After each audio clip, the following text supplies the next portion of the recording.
देखिए विद्यार्थियों, जो आज मैं आपको क्वेश्चन पेपर सॉल्यूशन करवाने वाला हूँ कक्षा 9 का सामाजिक विज्ञान का पेपर, जो कि आपके एग्जाम के लिए रामबाण साबित होगा। इंपॉर्टेंट क्वेश्चन है, मोस्ट इंपॉर्टेंट, जो कि आपके एग्जाम में बिल्कुल देखने को मिलेंगे। अगर आपने तैयारी बिल्कुल कम की है, अगर आपकी तैयारी नहीं भी है, निश्चिंत रहिए, आपका स्कोर है वो बाकी विद्यार्थियों से काफ़ी ज़्यादा बेहतर रहेगा। बिना टाइम वेस्ट किए शुरू करता हूँ, पूरा का पूरा सॉल्यूशन कराऊंगा। अगर आप बेहतरीन तरीके से ध्यानपूर्वक वीडियो को लास्ट तक देखते हैं तो निश्चिंत रहिए, निश्चिंत रहिए विद्यार्थियों, आपका स्कोर है वो काफ़ी रहेगा, आपको एक ही बार में याद हो जाएगा। ठीक है, चैनल पर नए तो चैनल को जरूर सब्सक्राइब कीजिएगा और वीडियो को अंत तक देखिएगा। ये आपका 9th का सामाजिक विज्ञान का है। बिना टाइम वेस्ट किए मैं सीधे ही क्वेश्चन पेपर आपको सॉल्यूशन करवाता हूँ, क्योंकि टाइम बहुत कीमती है, समय बहुत कीमती है। सबसे पहले आपके वैकल्पिक क्वेश्चन आएंगे, वैकल्पिक जो है, जिस तरीके से मैं करवा रहा हूँ वो इंपॉर्टेंट है, आपके सिलेबस के अकॉर्डिंग है। क्योंकि पिछली बार जो भी क्वेश्चन मैंने, हर बार जो क्वेश्चन पेपर सॉल्यूशन करवाता हूँ वो बिल्कुल एग्जाम में सपते हैं। ठीक है, तो इस बात का विशेष ध्यान रखना है। अगर आप बढ़िया से बढ़िया नंबर प्राप्त करना चाहते हैं तो ध्यानपूर्वक चैनल वीडियो को देखिए, चैनल से जुड़े रहिए लगातार। बाकी सब्जेक्ट के पेपर भी मैं आपको समय समय पर सॉल्यूशन करवा दूंगा। देखिएगा, सबसे पहला है कि अरुणाचल प्रदेश और गुजरात के स्थानीय समय में कितना अंतर है। जो अरुणाचल प्रदेश और गुजरात है ना, उसके स्थानीय समय में कितना अंतर है, तो इसका अंतर है वो 2 घंटे। 2 घंटे क्यों है, क्योंकि जो इसके बीच में जो देशांतर अंतर है ना वो 29 है। इसका 29 देशांतर का अंतर है। ठीक है, इसी वजह से 2 घंटे का जो बीच में गैप है, यानी जिसे अंतर बोलते हैं। दूसरा है कि प्रथम विश्व युद्ध कब लड़ा गया था। प्रथम विश्व युद्ध है वो कब लड़ा गया था, तो 1914 से लेकर 1918 तक। कब, 1914 से 1918 तक, जो कि यूरोप में होने वाला एक वैश्विक युद्ध था। यूरोप में होने वाला एक वैश्विक युद्ध था। खाद्य सुरक्षा का अर्थ है, खाद्य सुरक्षा का अर्थ है भोजन की उपलब्धता, भोजन की पहुंच और भोजन प्राप्त करने की सामर्थ्य, यानी उपयुक्त सभी हो जाएगा। 2 ऑप्शन इसका सही हो जाएगा। पालमपुर में विभिन्न जातियों के कितने परिवार रहते थे। पालमपुर में विभिन्न जातियों के कितने परिवार रहते थे, तो 450। कितने थे, 450 थे। निर्धनता का कारण है, निर्धनता का कारण भूमिहीनता भी है, बेरोजगारी भी है और अशिक्षा, ये तीन भी महत्वपूर्ण कारक है किसके, निर्धनता के। उसके बाद संविधान की प्रारूपिक समिति के अध्यक्ष थे। ठीक है, तो संविधान प्रारूप समिति के जो अध्यक्ष थे वो डॉक्टर B.R. अम्बेडकर थे। डॉक्टर अम्बेडकर थे, कौन थे, डॉक्टर भीमराव अम्बेडकर। ओके, तो ये था आपके वैकल्पिक। और इसके साथ इंग्लिश लैंग्वेज में भी दे रखा है, जो इंग्लिश मीडियम से है तो उनके लिए ये बहुत आसान रहेगा। आप देख लीजिएगा ये क्वेश्चन पेपर। उसके बाद देखिएगा, उसके बाद अगला है सेकंड क्वेश्चन है आपके, रिक्त स्थान की पूर्ति कीजिए। रिक्त स्थान की पूर्ति करनी है विद्यार्थियों, मैं पूरा का पूरा सॉल्यूशन करवाऊंगा, बस वीडियो को ध्यानपूर्वक अंत तक देखिएगा।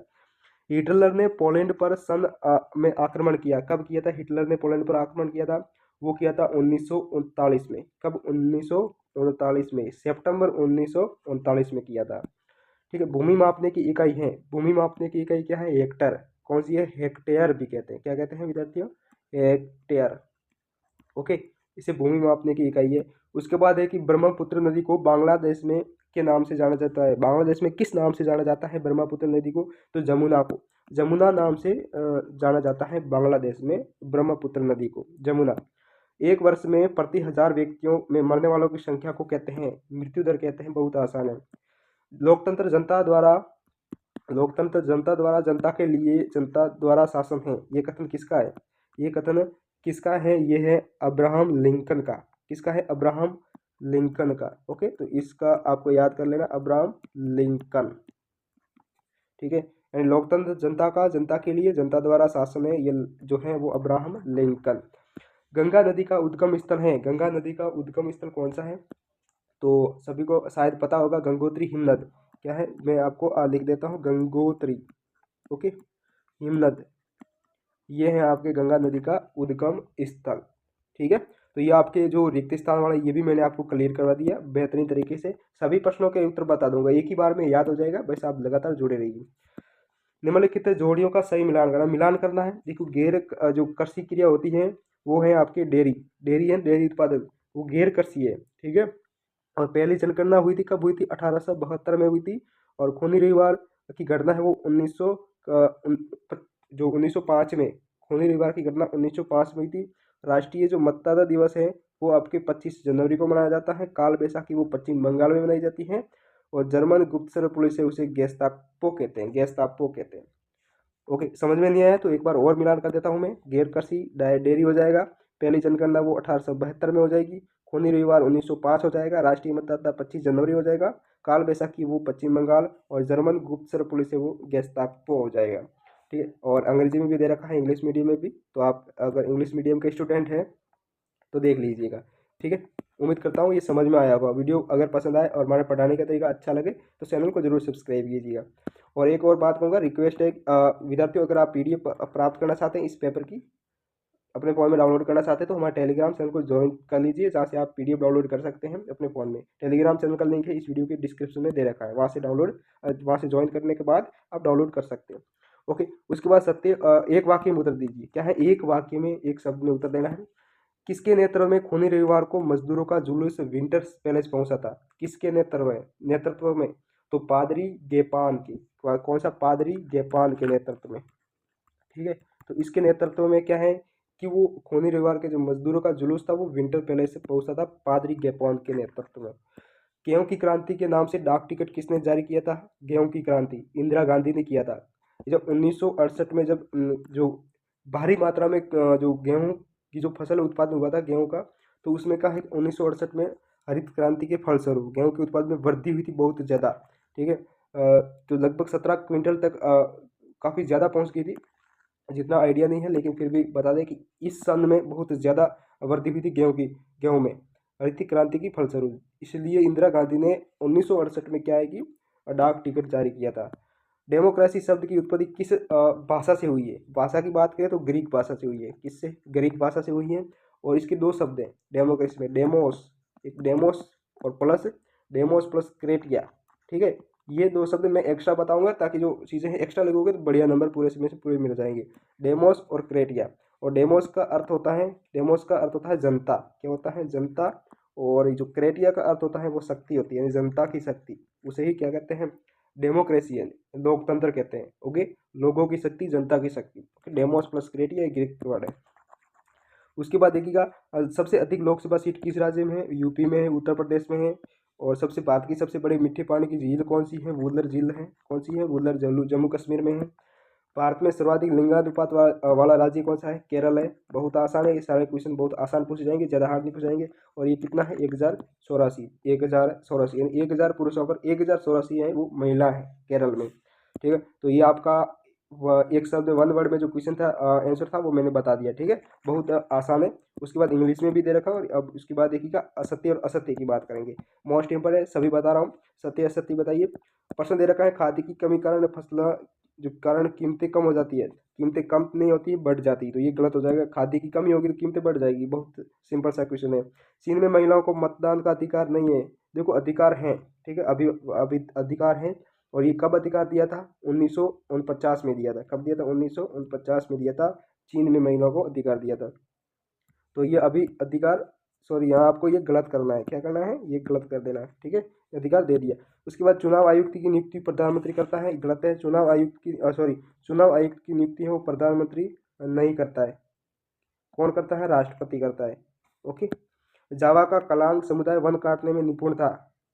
ये बिल्कुल सही है कि जावा का जो कलांग वन समुदाय वन काटने में निपुण था। उसके बाद 2011 की जनगणना के अनुसार सबसे अधिक जनसंख्या वाला राज्य उत्तर प्रदेश है। बिल्कुल सही है। और उसके ग्रीष्म ऋतु में चलने वाली हवाओं को लू कहते हैं। ये भी बिल्कुल सही है। ठीक है, फर्स्ट जो 3 है वो गलत है, और सेकंड जो लास्ट वाले 3 है वो सही है बिल्कुल। ठीक है, और इस बात का प्रश्न का ध्यान रखना है कि चीन में महिलाओं को मतदान का अधिकार है वो 1949 में दिया था। कब दिया था? 1949 में दिया था। ओके, तो ये असत्य असत्य थे। उसके बाद ये इंपॉर्टेंट क्वेश्चन है, अब है आपके लिए इंपॉर्टेंट क्वेश्चन है। विद्यार्थी वीडियो को पूरा देखिए, ध्यान पूर्वक देखिए। चैनल पर नए तो चैनल को जरूर सब्सक्राइब भी कीजिए, अगर हमारे पढ़ाने का तरीका आपको अच्छा लगे तो। PDF आप डाउनलोड कर सकते हैं, हमारे टेलीग्राम चैनल पर ज्वाइन कर लेना। इसका लिंक इस वीडियो के डिस्क्रिप्शन में दे रखा है। भारत के पूर्वी तट पर स्थित राज्यों के नाम। बहुत सिंपल क्वेश्चन है। भारत के पूर्वी तट पर कौन सा? असम, अरुणाचल प्रदेश, मेघालय, मणिपुर, मिजोरम, त्रिपुरा, नागालैंड, सिक्किम। ये सारे हैं जो कम से कम आपके 8 राज्य हैं। कितने हैं? 8 राज्य हैं जो पूर्व में, असम, अरुणाचल प्रदेश, मेघालय, मणिपुर, मिजोरम, त्रिपुरा, नागालैंड और सिक्किम। ये अथवा में आएगा। ये क्वेश्चन है वो, अब सारे जो क्वेश्चन है वो अथवा में आएंगे। 2 क्वेश्चन देंगे, दोनों में से कोई एक करना है। ठीक है, कि विश्व में भारत को कितने नामों से जाना जाता है? यानी 2 दे रखा है तो दोनों में से कोई एक कर लेना। तो इसका जो आंसर है, विश्व में भारत को किस नाम से जाना जाता है?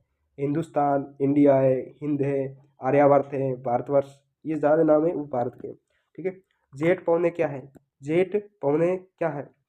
तो विद्यार्थियों इसका जो आंसर है जेठ, पृथ्वी के वायुमंडल के जो सौभ मंडल होता है ना, सौभ मंडल परत, वहां पर जो चलने वाली तीव्र गति की जो हवा है पश्चिम से पूर्व की ओर चलती है उसे जेठ पौने कहते हैं। क्या कहते हैं? जेठ पौने।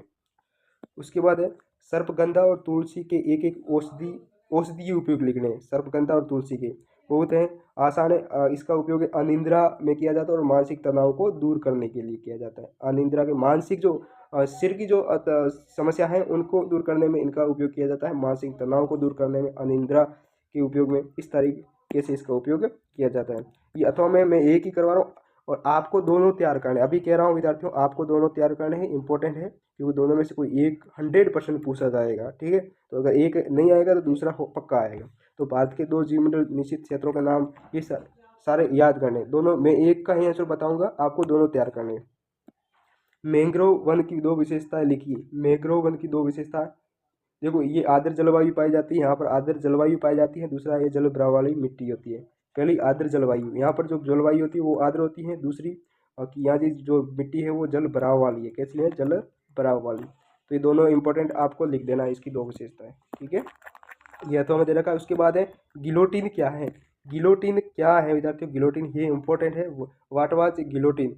तो ये जो है आपका 10वां है, 2 खंभों के जो बीच लटकता जो जो एक ऐसा प्रक्रिया है जो पहले की जाती थी, मतलब किसी को मृत्युदंड देने के लिए ऐसी प्रक्रिया अपनाई जाती थी जहाँ पर 2 खंभों के बीच में लटकता जो आरे वाला जो यंत्र होता है ना, 2 खंभे होते हैं और 2 खंभे होते हैं यहाँ पर, और यहाँ जो एक आरे वाला लटकता होता है। ठीक है, यहाँ और यहाँ पर वो व्यक्ति को, जो भी अपराधी होता है उसको यहाँ लेटाया जाता है, सिर को आगे रखकर लेटाया जाता है और फिर इसको आरे को वहाँ से बड़ी भारी जो वजन के ऊपर रखकर उसको यहाँ से छोड़ा जाता है और जैसे यहाँ से ऊपर गिरता है तो इसका सिर है वो धड़ से अलग हो जाता है। ठीक है, तो ये जो अपूर की पूरा का पूरा जो यंत्र है वो गिलोटिन होता है। यानी कुल मिला के परिभाषा के तौर पर बात करें तो 2 खंभों के बीच लटकता, ये है ना, 2 खंभों के बीच में लटकने वाला जो आरे वाला यंत्र होता है, लटकता आरे वाला यंत्र।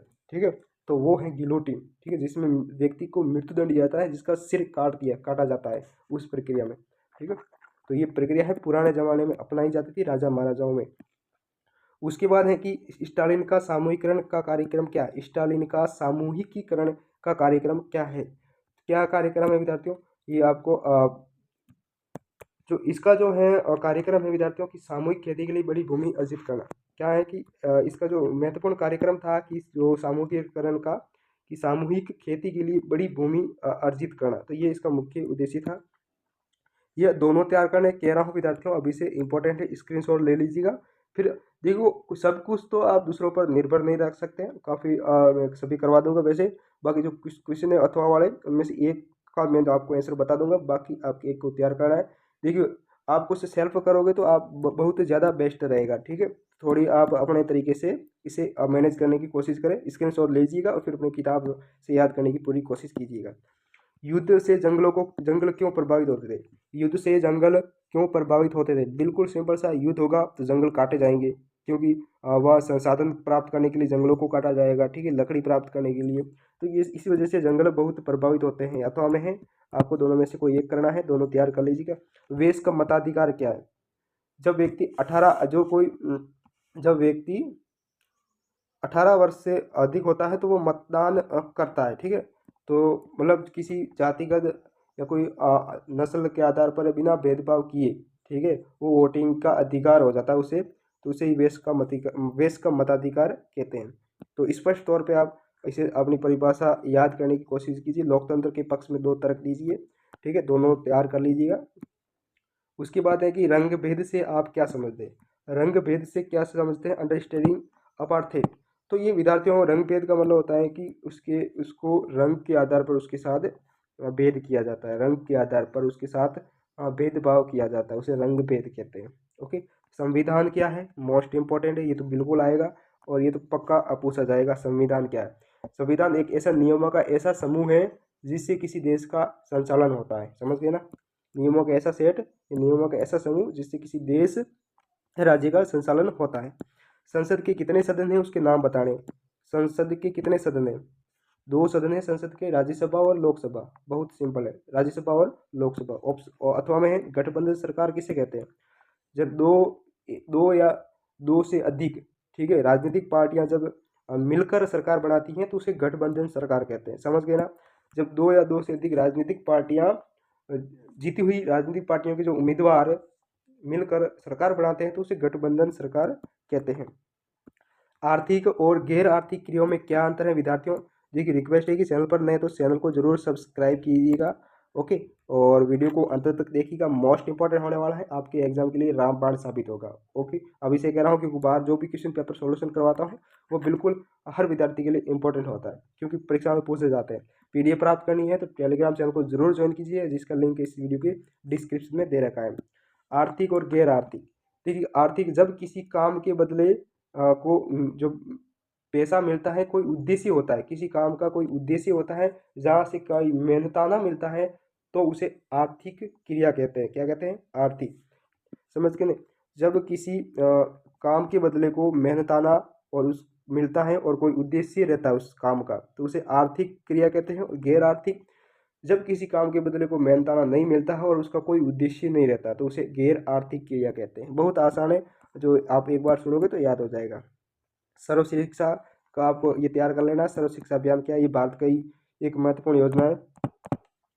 उसके बाद जो क्वेश्चन है वो इम्पोर्टेंट है, और वो है विद्यार्थी, वो आपके लैंग्वेज में बड़े हो जाएंगे, ठीक है। आपको लॉन्ग आंसर लिखने पड़ेंगे। जापान एक विकसित देश क्यों है?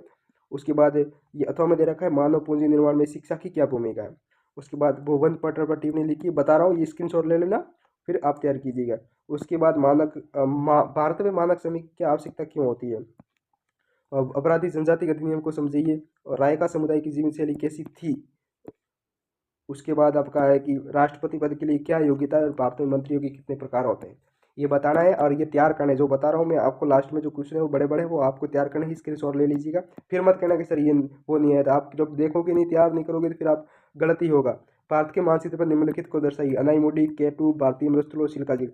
ये आपको मैप दिया जाएगा आपको अलग से, ठीक है, और एग्जामिनर के द्वारा, और फिर आपको वहाँ पर दर्शाना होगा कि अनाईमुडी कहाँ स्थित है, केटू कहाँ है, मरुस्थल कहाँ है, चिल्का झील कहाँ पर स्थित है, यह दर्शाना है आपको।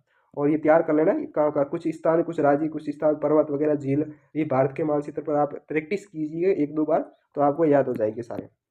ये अथवा में दे रखा है, अगर वो नहीं आता तो ये दर्शा देना। नर्मदा नदी, कर्क रेखा, कोरोमंडल और गारो खासी जयंतिया, ये मेघालय में है, ध्यान रखना। गारो खासी जयंतिया मेघालय में, ओके, याद रखना। तो अब ये बता देना कि नर्मदा नदी कहाँ पर है, कर्क रेखा, कोरोमंडल और गारो खासी जयंतिया दोनों अथवा में है, तो दोनों में से कोई एक आपको कर लेना। उसके बाद आपका अगला है कि संविधान द्वारा नागरिकों को कौन कौन से मौलिक अधिकार दिए हैं, किन चार को समझाइए, या फिर समानता के अधिकार को समझाइए। ये बड़े बड़े हैं, निबंधात्मक प्रश्न है, इसलिए बता रहा हूँ, आप तैयार कर लीजिएगा। भारत में अंतर्राज्यीय निर्धनता में विभिन्नता के काम लिखिए, या फिर राष्ट्रीय रोजगार गारंटी अधिनियम 2005 की मुख्य विशेषताएं लिखिए। ओके, ये हो गया आपका कक्षा 9th का सोशल साइंस का पेपर। मोस्ट इंपॉर्टेंट, बहुत बेहतरीन तरीके से मैं आपको समझा दिया। इससे बार मुझे नहीं लगता कोई क्वेश्चन आएगा। ओके, तैयार कर लीजिएगा। और अगर आपकी तैयारी कम है तो बहुत बेहतरीन मौका है आपके पास। मिलते हैं अगले वीडियो में, और तब तक बने रहिए हमारे ऐसे चैनल पर। मिलते हैं अगले